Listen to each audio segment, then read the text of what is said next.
there's a truth most people don't want to hear. Not every relationship in your life is meant to last. And sometimes, the very person you're trying hardest to hold on to is the one God is trying to remove. That sounds harsh, almost unloving, because we're taught to fight for relationships, to be loyal, to never give up on people. But here's what most people miss.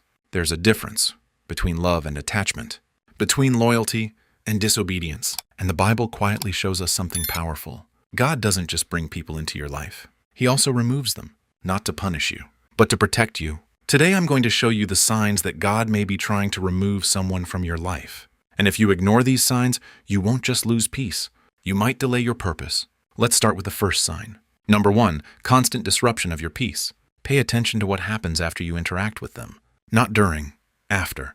Because during the conversation, everything might feel normal, even enjoyable, but later, your mind feels heavy. Your thoughts become chaotic. Your peace disappears. That's not random. The Bible says in 1 Corinthians 14:33, God is not the author of confusion, but of peace. So if someone consistently brings confusion into your life, that's not just personality. That's influence. Most people think peace is just a feeling, but it's not. Peace is a signal. And when that signal keeps getting disrupted around the same person, God is trying to get your attention. But here's where people get stuck. They say, maybe I'm just overthinking. Maybe I'm being too sensitive. No, discernment often feels like overthinking to people who ignore it. If your spirit feels unsettled every time they're around, don't ignore that. That discomfort might be protection. Now here's the second sign. Number 2, they pull you away from who you're becoming. This one is subtle because they don't tell you to stop growing. They just make growth harder. Every time you try to become more disciplined, they distract you. Every time you try to get closer to God, they minimize it. You're doing too much. Relax. It's not that serious. It sounds harmless, but it's not. 1 Corinthians 15:33 says, bad company corrupts good character. Not might corrupt, not could corrupt, corrupts. Slowly, quietly, over time. And here's what makes this dangerous. They don't drag you backward. They just stop you from moving forward.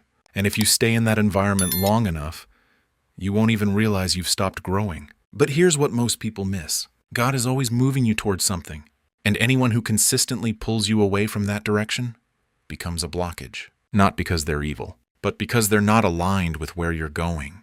And sometimes God removes people not because they're bad, but because they're no longer right for your next level.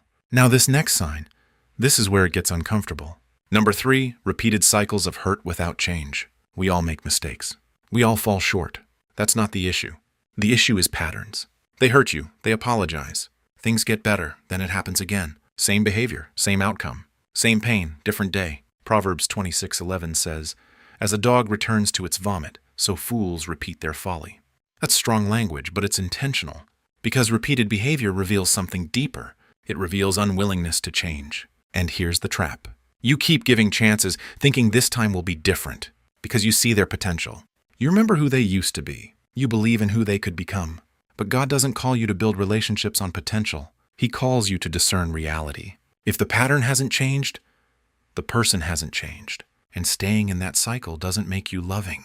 It makes you stuck. Sometimes, love doesn't look like holding on. Sometimes, it looks like letting go. Now here's the fourth sign. Number 4, God keeps creating distance. And you keep forcing connection. Have you ever noticed this? Plans fall through, communication weakens, opportunities to connect disappear.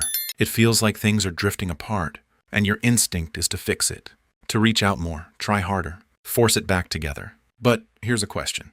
What if that distance isn't a problem? What if it's direction?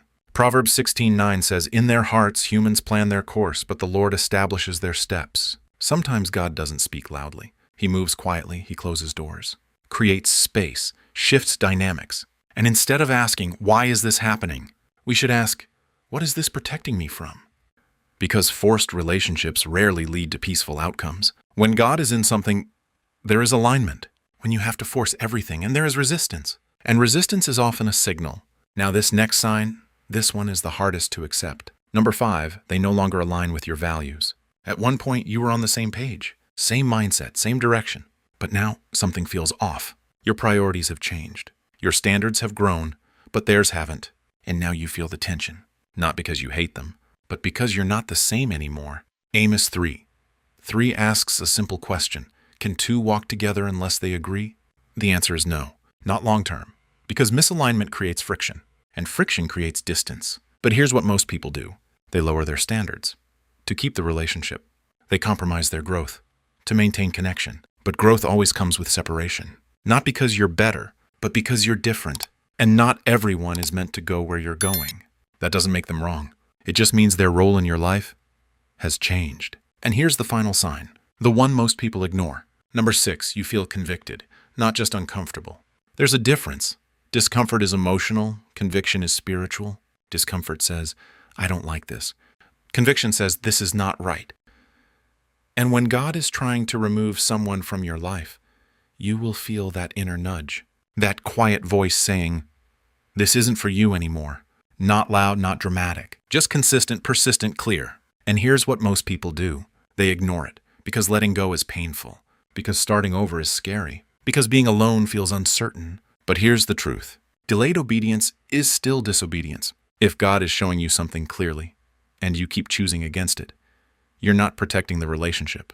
You're resisting direction, and resistance always comes with a cost. So what does this mean? Does it mean you cut everyone off? Become cold, detached? No. It means you become discerning. Jesus loved everyone, but he didn't give everyone access. That's the difference. You can care about someone and still create distance. You can love someone and still let them go. Because not everyone who was part of your past is meant to be part of your future. And here's the shift that changes everything. When God removes someone from your life, he's not taking something from you. He's making room for peace, room for growth, room for alignment, room for the people who are actually meant to walk with you. So if you've been feeling this lately, the distance, the tension, the repeated signs, don't ignore it, pray about it, reflect on it, be honest about it.